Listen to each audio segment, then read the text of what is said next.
All right, if everybody's ready, we can start with the budget hearing on property management, and that would be section 25. And Kim, from the audit staff. Thank you. The division's proposed budget for FY 2020 totals $36.6 million, an increase of $1.3 million or 3.7%, due primarily to an increase in Metropolitan District service charges related to rate increase and more accurate usage readings and service contracts, including a new water testing contract for the Eastern Family Resource Center and increased costs for tree and stump removal services. As you can see in Exhibit 4 on page 5, there is a history of excess general funds and expenditures on unbudgeted items. Based on our analysis, we have identified 3 potential budget reductions to the building maintenance program totaling $215,000, including, number 1, using unallocated funding from the Department of Economic and Workforce Development's Job Connector Initiative program for the trades helper positions, shifting responsibility for maintenance services for the new parking garages at the Drumcastle Government Center and the Public Safety Building from a contracted service to the division's building maintenance staff, and finally, reducing operational supplies based on historical overspending, but allowing spending at the highest budget utilization rate, which was 93.7% in FY18. Our analysis also includes significant issues beginning on page 8, including increased reliance on service contracts, equipment purchases, and increased utilities for county-owned facilities. Thank you. Good afternoon again. With me is Mrs. Deborah Schindel. She is the manager of the Property Management Division, and she will be able to respond to some of the questions that you all have identified. The first first item that the auditor staff have identified as a deletion is a deletion of the general funds for the trades helper positions, and disagree in terms of this. In terms of first clarifying what the idea is here, we have had, and we've tried over a long period of time, trying to get sufficient staff in those areas of skilled labor, of HVAC mechanics, the electrician, and the plumbers series. And what we have also seen in terms of the desire to provide some diversity there, we came up with the idea of an apprenticeship program that, rather than, we've gotten some criticism before in terms of going and doing so many on-call contracts. We wanted to be able to try to find a way to build up our staff in an effective way. This is a program as part of an overall initiative that's also happening in other departments in the county, where we're trying to get people in. This would be a rotation of those trade helpers to make sure we have some variety of skills being learned. So the purpose was not in terms of as an employment method specifically, but rather how to best address what is a skilled deficiency that we have identified. We think it would work best in terms of the maintaining it within the funding within the department as it is. There are other things that are going to occur with Department of Economic and Workforce Development in terms of some of their other programming. The process and the employment and selection would be different, and so we would request that this be maintained in the budget. There's a request to reduce the operational equipment maintenance, $40,000. Again, in terms of the Walker parking consultant, some of the work, yes, some of our staff could do, but some of it requires to have certification for the individuals who are doing the inspection. It's not just cleaning up the garage, it's inspecting the walls, the construction, and making sure that it is safe. And so this is an item dealing with the contract to allow for that to occur that would not be able to be done by our internal house staff. And the third item was to reduce operational supplies. One of the issues to consider here is that there's a lot of P cards being used for making purchases, and sometimes those P card items, they were funded in one area, but the charge hit someplace else. In this case, we believe that much of this, what it appears to be unexpended amounts, it actually got charged to other line items, and those line items were running heavier than the budgeted amount.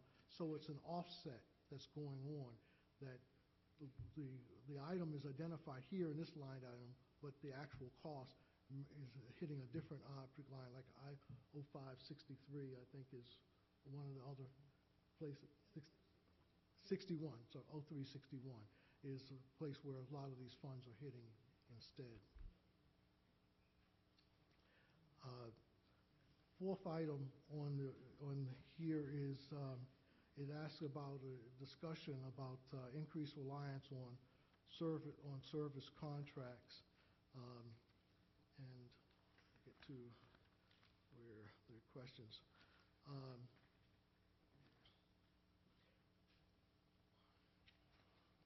Well, in terms of the, it's, you want to respond? Sure. Go ahead. Thank you.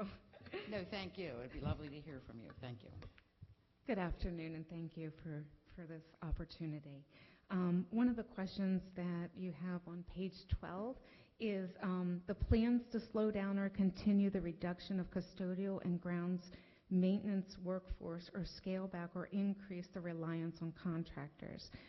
We have no planned reduction.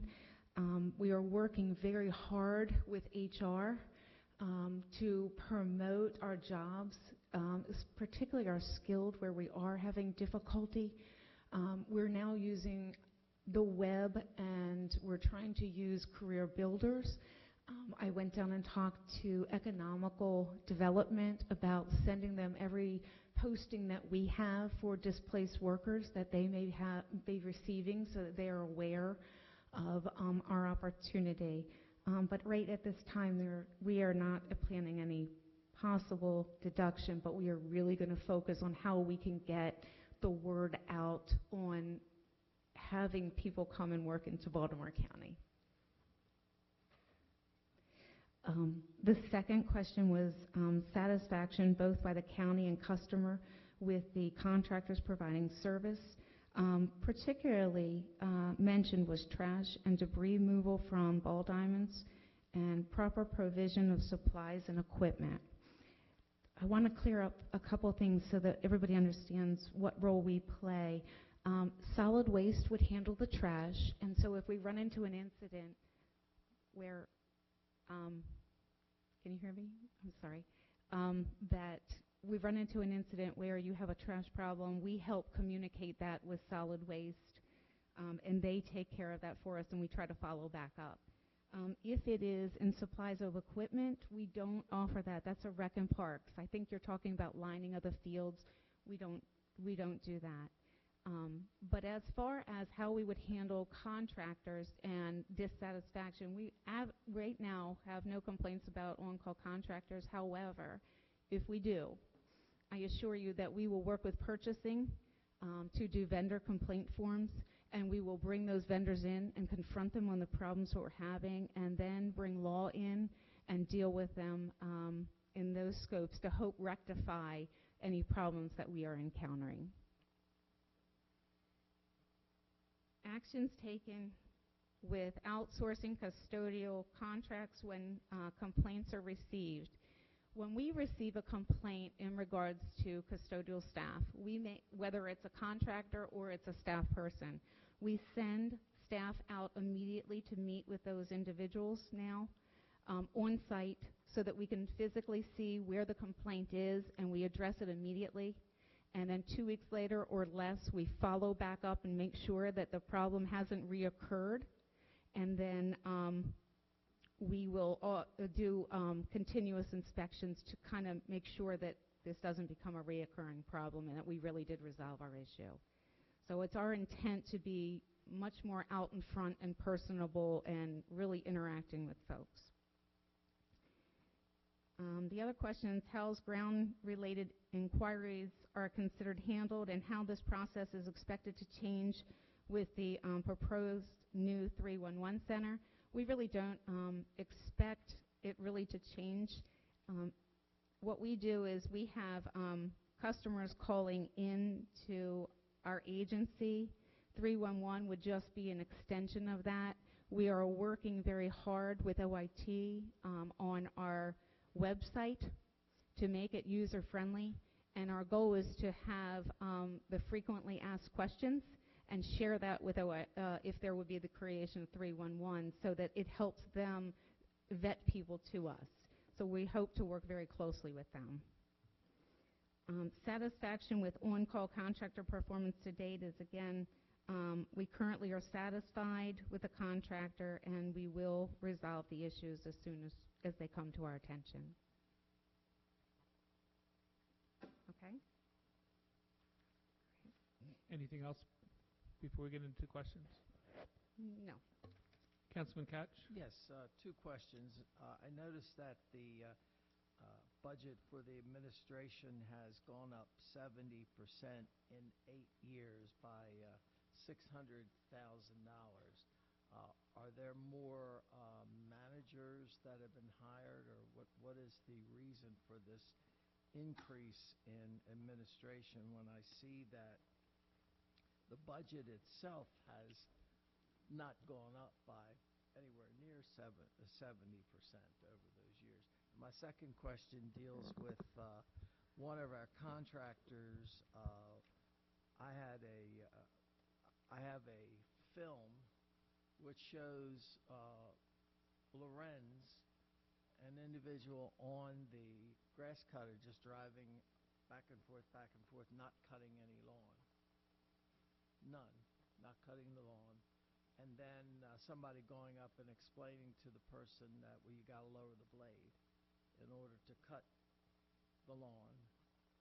So the person pulls the blade back up and keeps going without cutting the grass. I have the film, and I don't know if you have, I've heard the second hand that Lorenza said, well, he was cutting the grass. Well, we have it on tape. He was not cutting grass. Have you heard of this? No, I have not. I'd like to give you the film, because you need to know about this. And my question then is, what kind of oversight do you have to make sure that these private contractors are doing the job? And then we have the one about the administration going up 70%. Thank you. In terms of the issue on the administration, if you were comparing it to, you said 8 years ago, I guess you were talking about FY12, when we were sort of assembling the division for property management, we were pulling pieces from various different areas, and depending on where they were coming from is where they may have landed in the programs. Some was coming from Public Works and may have gotten into Program 1. Some were coming from Rec and Parks, coming and putting it. Ms. Sindel was coming from Aging. So we had different people coming in, and over time we reallocated and moved people into those areas in terms of the administrative portion of it. There's also in Program 1 is your higher capital project managers, which, you know, in terms of time, we have had a great increase since the initial element back there in 2012. As regarding the second part, I'll let Ms. Schindel answer that. Thank you. So as in far with the complaint about Lorenz, I would like to offer all of you again the opportunity, when you have a complaint, please reach out to us immediately. I want to resolve them. I'm not going to ignore them. I will meet the person who took the video on site, and we will address the situation. We are here to do a job. We expect them to perform at the level the same as our staff. So please do not hesitate to send it over to me, and I'll gladly take care of it. And Councilman, I'm glad to meet you out on site also and make sure that we address this. Sure. It's D. Schindel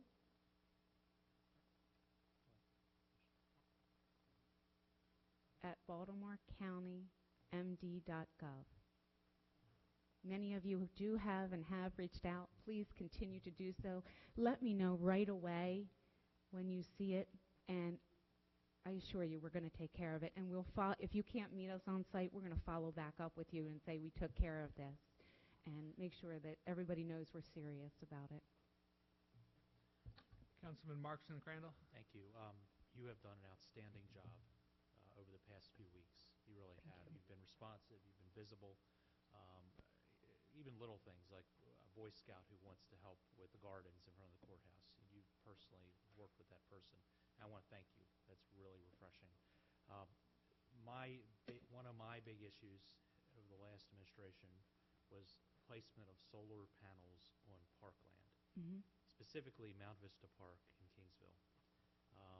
If the administration is looking at bids, contracts to place solar panels on county-owned property, I would hope that we would not be putting that on the green areas of parks. Buildings are fine over top of parking lots like the community college has done, that's fine. But I just have a real personal problem with a private utility using land purchased using regular open space funding and public land. So please, if I could have your commitment to talk to us if there's any plans to put solar panels on parkland, the green parts of parkland, that would be great. Stacy? Okay, thank you very much. There are plans? Are there plans? So right now on the street, there's an RFP, request for price, and Mount Vista is one of the locations that we are. But I do believe we're going to be speaking to the administration to determine what is an appropriate application, whether it's even feasible, and whether it's appropriate, and how they would like to proceed. So I definitely feel that we'll be talking definitely with the administration, who then will, I assume, talk to all of you. Please take Yes. Mount Vista off that list. Please. Send them over for county. No. Pretty please. I don't think any of us mind them being put on buildings like other cities are doing, and what Essex, Right. The community college at Essex has Pavilion done roof. is It's beautiful, over top of right. the parking lots. They've done a Yeah. wonderful job, just not on the green spaces. Yeah. Thank you. Thank you. Other questions or comments? Councilman Right here. Oh, I'm sorry, Crandall, then Patoka. Sorry, Todd. Back Bevins, I had my hand up first. No, you didn't. Ms. Schindel, I just want to express that, as David said, that your can-do and positive attitude and persistent attitude is really refreshing, and I think it's something that Baltimore County property needs a steward such as yourself. So keep up the good work. And I also wanted to thank you for visiting our swamp personally and taking that on and trying to find a permanent solution to that problem. So thank you for that. Thank you. Councilman Patoka. Yes, thank you, Mr. Chair. Two questions. Does the detention center come under, and is that in your portfolio? The only thing that we do for the detention center is we will assist them in capital programming, capital funds for projects. So no, the day-to-day operation is not. I don't mean the day-to-day, because I'll get to. Oh, okay. my point. Some projects at the detention center are handled by us. If it's deemed too large for the detention center staff to handle, we will work with them. Yes. Because I've heard a rumor, and I don't know if this is true or not, but that the solar panels on the detention center are not operative. Yes, Is that that's true. correct? They're Yes, sir. decorative. So, they were at one time operative. You have to remember that those solar panels are 30 years old that are currently on the building. So we have to replace the roof, and the solar panels are beyond a life expectancy. Solar panels just don't live that long. You have to replace them. So in this current RFP that we have on the street, it is looking again at how we can not only add it in that particular area, but we're looking at the whole footprint of the building to see if there's an Right. opportunity. Because I think So, that's, rather than using agricultural land or parkland, that seems to be a much better alternative. Sure. And Yeah. School ball fields are under your purview? Elementary schools are only. I don't not high know, but schools. we do just the ball diamond grooming. Not high schools? No. Board of Okay. Ed. Gotcha, okay, I'll address them. I know it's that question. confusing. I say that all the time.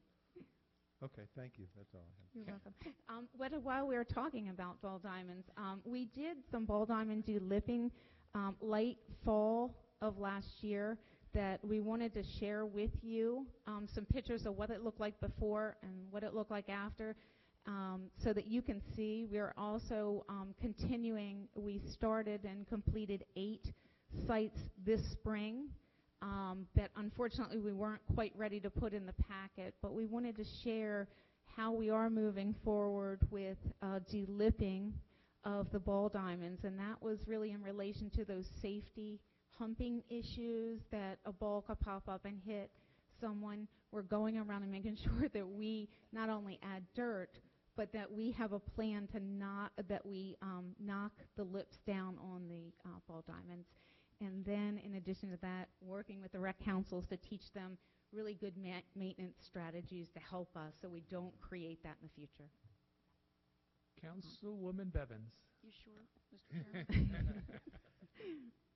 Thank you, Mr. Chair. Ms. Schindler, I just want to make a comment, a couple comments, actually. First, I want to thank you for taking the time to bring your staff and meeting with the county council. That was very much appreciated. We've been very frustrated over the years with the agency and having to go through 1, 2, 3 people to actually get our trash can emptied. So I appreciate the direction, property management and constituent, and really with constituent services and being there front line.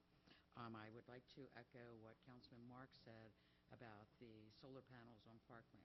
I certainly would not want to see solar panels all of a sudden down at my Eastern Regional Park or any of our county parks. We have pavilions, we have buildings, and some have covered parking. So we would really like that considered more than using the green space of those parks for solar panels. Okay, fair enough. Thank you. And next year, I look forward to seeing you sit there all by yourself. Okay. Thank you, Pam. Councilman Marks. Thank you. I'm glad you raised the detention center issue because that was something that actually Councilman Patoka did. That is something I was going to ask. Is it feasible to put solar panels on the roof of this building? I know it's a historic structure. It's on the landmarks list, but have we ever looked at that? We have looked at it, and I'd have to go back. We've looked at several different variation of buildings. I'd have to go back and look at. There's a lot of equipment on the top of this roof, and we've got to look at the square footage of open space we have. And I believe that this building had so many air conditioning units on it that it just wouldn't make a good candidate because there wasn't enough footprint space for a solar company to be interested in. You have to have certain amount of square footage to make it profitable to even do. I know it's historic. It may ruin the entire Right, and we do run into that with this particular beauty of building. this property, but Yeah. Okay. Thank you. Yeah, you're welcome. Other questions or comments from the council? All righty. Well, thank you very much. Thank you. And then why don't we just turn right to tab 40, Capital Debt Service, and Auditor Michelle. And that's tab 40. And then we get out of here. Thank you.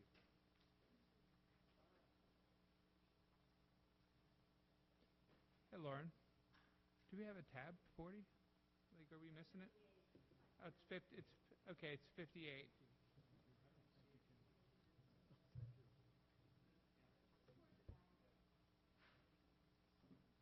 So it's tab 50. Okay, tab 58 and 40. Okay.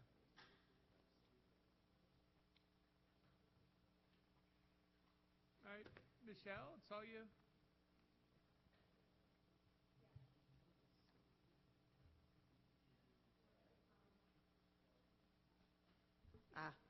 I'm new at this. Okay. All right, so good afternoon. The capital budget package is divided into 2 sections. We have Section A and Section B. And to get started, the proposed FY 2020 capital budget for consolidated public improvements totals $480.6 million.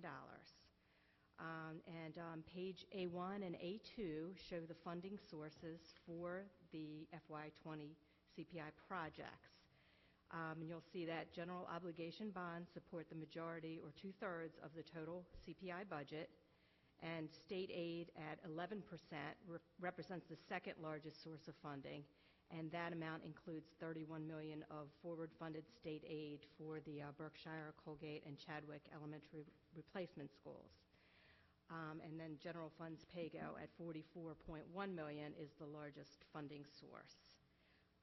Page A3 shows the FY 2020 CPI projects, and you'll see funding for schools projects account for more than half of the total CPI project appropriations, with funding for various roads, buildings, community college, and parks preservation and greenways projects accounting for more than one-third of the project appropriations.